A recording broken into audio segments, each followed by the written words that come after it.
नमस्कार साथियों, देखिए आज हम बहुत ही इंपॉर्टेंट टॉपिक जो फाइनेंस से संबंधित है उस पर चर्चा करेंगे। और जैसा कि आपको पता है फाइनेंस इट मींस वो अपने आप में ही एक इंपॉर्टेंट टॉपिक होता है। तो देखिए इसमें जैसे कि आपको भी स्क्रीन पर दिख रहा है, समग्र शिक्षा योजना अंतर्गत एसबीआई के पीएफएमएस लिंक्ड डीजीजीओवी पोर्टल के माध्यम से भुगतान प्रक्रिया। तो जैसा कि आपको पता है अभी हमारा सिस्टम हम पीएफएमएस के माध्यम से किसी भी प्रकार के खर्चे को कर रहे थे, मतलब खर्चा बनाना और खर्चे में किसी भी वेंडर को पेमेंट करना, सैलरी निकालना, ये सब पीएफएमएस के माध्यम से किया जा रहा था। लेकिन अब यह प्रक्रिया चेंज होकर डीजीजीओवी पोर्टल के माध्यम से की जाएगी। तो वो डीजीजीओवी एक्चुअल में क्या है और किस प्रकार से नई प्रोसेस होगी उसके बारे में हम थोड़ा सा बहुत ही संक्षिप्त में और बहुत ही सरलता से जानने का प्रयास करेंगे। आई होप आपको वीडियो पसंद आएगा। तो चलिए हम आगे बढ़ते हैं इसमें। तो अभी हम पार्ट 1 के अंदर कुछ जानकारी पर ही चर्चा करेंगे। जैसे कि यहाँ पर दिख रहा है अभी पीएफएमएस में हम मॉडल 3 पर कार्य कर रहे हैं। अब हम डीजीजीओवी में मॉडल 2 पर कार्य करेंगे। इसी प्रकार अब हम एसएनए सिंगल नोडल अकाउंट पर कार्य करेंगे। अब ये क्या होते हैं ये भी हम आगे देखेंगे, जिसमें राज्य स्तर पर नोडल का खाता होगा। ठीक है, ये सिंगल नोडल अकाउंट होगा और ये राज्य स्तर पर होगा। किसी भी स्तर से पेमेंट करने पर फाइल रूट होकर एसएनए सिंगल नोडल अकाउंट में जाएगी। पेमेंट डेबिट होगा बाय ट्रांसफर ऑर्डर, यह कहते हुए कि किसने खर्चा किया है। तो देखिए यहाँ पर बात यह समझने की है कि यदि जैसे किसी भी विद्यालय द्वारा खर्चा किया जाएगा तो वो खर्चा क्या, जैसे कि उसके द्वारा जैसे ही संबंधित विद्यालय द्वारा पेमेंट बना करके उसको अप्रूव किया जाएगा तो वो जो फाइल है वो डीजीजीओवी के सॉफ्टवेयर के माध्यम से, और हम आगे देखेंगे इसमें डिटेल पर, तो वो जो सिंगल नोडल अकाउंट होगा उसमें से वो खाता वो राशि डेबिट हो जाएगी जितने का पेमेंट बनाया गया है, जितने का पेमेंट अप्रूव किया गया है। तो वो राशि सिंगल नोडल अकाउंट से डेबिट हो जाएगी, यह कहते हुए कि किस विद्यालय या किस विकास खंड इट मींस बीआरसी कार्यालय द्वारा या किस जिला शिक्षा केंद्र द्वारा किस मद में पैसा खर्च किया गया है। इस प्रकार से पूरी इंफॉर्मेशन वहां पर पता चल जाएगी।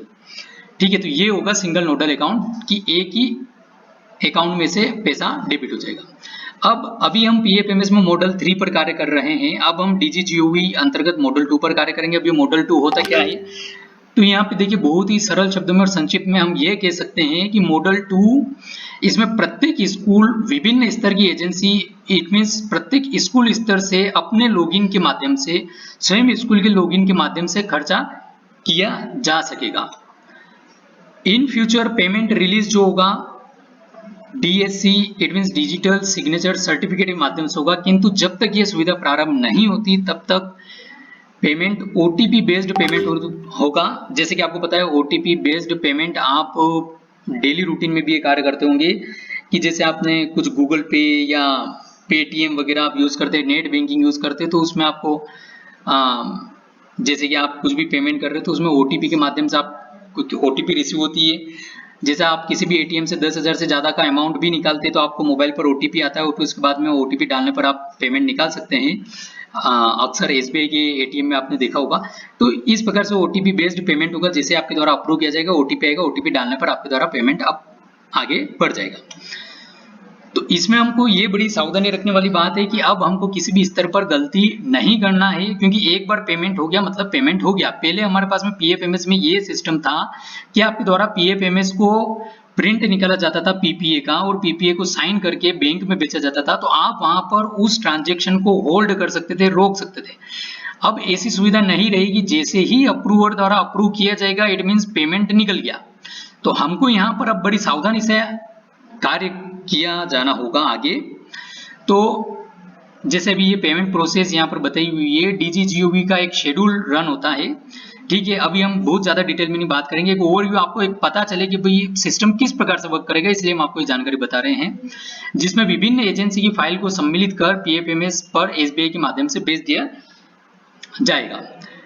तो देखिए ये यहाँ पर जैसे मैं आपको थोड़ा सा समझाने की कोशिश करूंगा कि ये जैसे यहाँ पर डीजीजीओवी पोर्टल है, ठीक है, और ये यहाँ पर एक पोर्टल है पीएफएमएस का।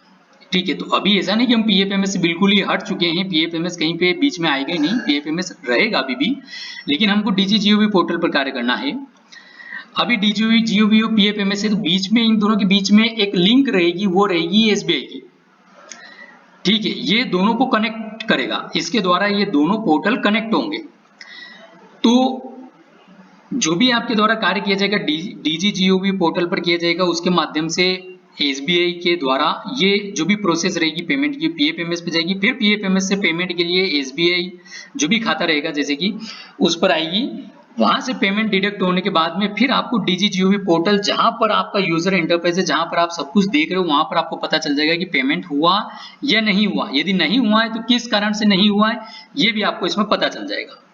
तो इस प्रकार से ये एक साइकिल रहेगी जो इस प्रकार से वर्किंग होगी। तो इसमें जैसे कि ऊपर हमने ये जो लिखा हुआ है, इसमें ये तात्पर्य है कि डीजीजीओबी का भी एक शेड्यूलर होगा। जैसे आपको पता होता है कि हम यदि क्लॉक में एक शेड्यूल मतलब हम यदि एक अलार्म भर देते हैं तो पर्टिकुलर जिस टाइम का हम भरते हैं उस टाइम पर वो अलार्म बजने लगती है। उसी प्रकार से क्या होगा कि लाखों स्कूल है, उन सभी के द्वारा पेमेंट बनाए जाएंगे, पेमेंट की फाइल को प्रोसेस किया जाएगा, अप्रूवर द्वारा अप्रूव किया जाएगा। तो डीजीजीओबी का एक शेड्यूल रन होगा, उस शेड्यूल में वो सारी फाइल्स को कलेक्ट कर लेगा। कलेक्ट करने के बाद में ये जो प्रोसेस मैंने आपको बताई, इस प्रकार से प्रोसेस रन होगी, वो वहां से सारी उठ के एसबीआई पोर्टल के माध्यम से, जो एक्चुअली डीजीजीओबी एसबीआई के का ही एक पोर्टल है जो टीसीएस द्वारा बनाया गया है, तो उसके माध्यम से पीएफएमएस पर जाएगी। फिर पीएफएमएस से ये सारा पेमेंट डेबिट होने के लिए एसबीआई पर जाएगा, फिर वहां से आपको एक्नॉलेजमेंट डीजीजीओबी पर मिल जाएगा कि पेमेंट हुआ या नहीं हुआ। तो इस प्रकार से ये शेड्यूलर रन होगा और फिर पेमेंट होगा। इसी प्रकार से इसमें एक और है एक्टिविटी डीडीओ मैपिंग, जो इसमें आपको जिसके अंतर्गत जिस एक्टिविटी का पैसा जिस डीडीओ से खर्च होना है उसे उतनी ही एक्टिविटी देखेगी। ये एक नई चीज है इसमें। तो इसमें जिस एक्टिविटी से, अब जैसे हम एग्जांपल देखते हैं इसमें कि जैसे कि यदि विकास खंड का वेतन जिला स्तर से जारी होना है तो वो एक्टिविटी जिला स्तर पर ही दिखेगी पेमेंट करने की, विकास खंड स्तर पर नहीं दिखेगी, जबकि उसका बजट विकास खंड स्तर पर स्वीकृत हुआ हो, जबकि उसका बजट विकास खंड स्तर पर हो। लेकिन वो एक्टिविटी का राइट सीधी जिला स्तर को दिया है, वहां सर वेतन कटौती किया जाएगा, तो मतलब वेतन डेबिट किया जाएगा, वेतन विड्रॉल किया जाएगा, जो भी आप बोले, तो वो एक्टिविटी वहीं पर दिखेगी। इसी प्रकार से एक टेक्स्ट बुक का भी आप उदाहरण ले सकते हैं कि जैसे टेक्स्ट बुक राज्य शासन द्वारा प्रोवाइड की जाती है हमको, तो इसका पेमेंट यहाँ से नहीं सीधे राज्य स्तर से दिया जाता है, तो हम वो वाला भी एक उदाहरण ले सकते हैं। यहाँ पर जिले स्तर पर जो खर्चा होगा बस वही होगा, सारा खर्चा नहीं होता यहाँ से, तो यहाँ पर वो सारी एक्टिविटी नहीं दिखेगी। तो इसी प्रकार से जिले स्कूल स्तर से भी जिस एक्टिविटी का खर्चा स्कूल स्तर से किया जाना है वही उनको दिखाई देगी, बाकी एक्टिविटी नहीं दिखाई देगी। तो ये सब जिसको जितना राइट्स दिया रहेगा वो उसको दिखाई देगा। इसी प्रकार से बजट की हम बात करें तो जैसे कि यदि पैसा किसी एक ही हेड में आता है आगे से भारत शासन द्वारा, तो इसके अंतर्गत अब क्या होगा कि जैसे अलग अलग हेड बनाकर उनको मेन हेड से लिंक कर लिया जाएगा, जिससे सभी स्तर पर अलग अलग एक्टिविटी वाइज बजट को देखा जा सकेगा। मतलब आपके पास में ये सभी कुछ देखना का रहेगा स्कूल स्तर तक कि किस हेड या किस एक्टिविटी में उनका कितना बजट है, और उसी के आधार मतलब वो आपके द्वारा देखा जा सकेगा। तो ये और इसमें एक और बढ़िया बात है। तो इस प्रकार से देखिए हमने यहाँ पर अभी पार्ट 1 के अंदर हम इतना ही कवर कर रहे हैं, ताकि वीडियो ज़्यादा बड़ा नहीं हो। अब हम पार्ट 2 में जो इसमें डिफरेंट यूजर रहेंगे उनका क्या काम रहेगा, क्या रिस्पॉन्सिबिलिटी रहेगी और कौन रहेंगे, ये सब देखेंगे। तो साथियों यदि तक आप अभी तक आपने चैनल सब्सक्राइब नहीं करी हो तो चैनल सब्सक्राइब कर लीजिएगा, ताकि इस प्रकार की और भी वीडियो आपको समय पर मिल सके और आपको इससे संबंधित जानकारी मिल सके किस प्रकार से आपको और आगे के कार्य किया जाना है। धन्यवाद।